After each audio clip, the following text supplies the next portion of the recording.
The number one thing is get comfortable with failure, right? Because quite simply, if you're not failing, you're not experimenting, and if you're not experimenting, you're not innovating. This is one of the things you need to really make a mantra in your company and let people know that, hey, it's okay. Day one, when people come to you in your recruiting process, on your onboarding, you need to let them know. And a lot of companies, when I work with them, they say, hey, we are innovative. And I said, okay. And I talk to their staff, and it's a very different reality. I talk to their staff. Are you empowered to fail here? What is the last time you've tried new things? I look at your goal setting. I said, show me your goal setting. Do you have anything around innovation in your goals? It's always, oh, this target, this is our growth. But what about an innovation goal? An innovation goal goes like this. It says, how many new things have you tried this year? How many things have you failed at? This sends a very strong signal that you have to think about innovation. It's part of who we are in our company. It has to be part of your performance review. It needs to be in your goal setting. And that's what empowers people to change their mindset, because now I have to show every year that I'm trying, I'm pushing myself, I'm doing new things. One of the things we get stuck with is best practices. Now, I ask companies, so let me know about your best practices. And they say, oh, we have a lot of best practices here. We do this, we do this. How long have you had these?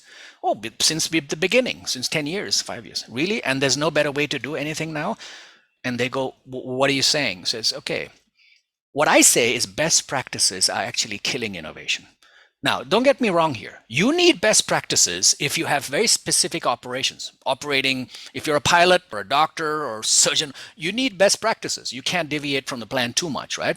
But I'm talking about everyday things that are happening in your company. And you have best practices for your processes, your SOPs. And you're telling me that in the past few years, you've been using the same, and there's no better way to do that? And people get stuck with best practices, becomes a crutch for companies, because the moment you join a company, they tell you this is how it's supposed to go. This is how it's done. Now, what have you effectively done for that employee?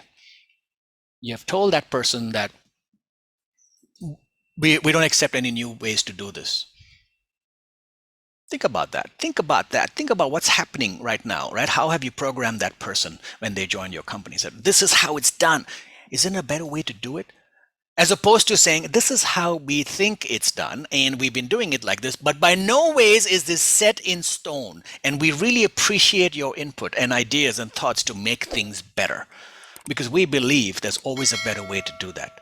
Now you have opened someone's mind and say, oh, okay, I'm empowered to bring some innovation here. I'm empowered to do this. Best practices are killing companies, my friends. So what you need really is next practices. Next practices. Write that down. All right. And this is about looking at your systems and processes and saying there's always room for improvement here.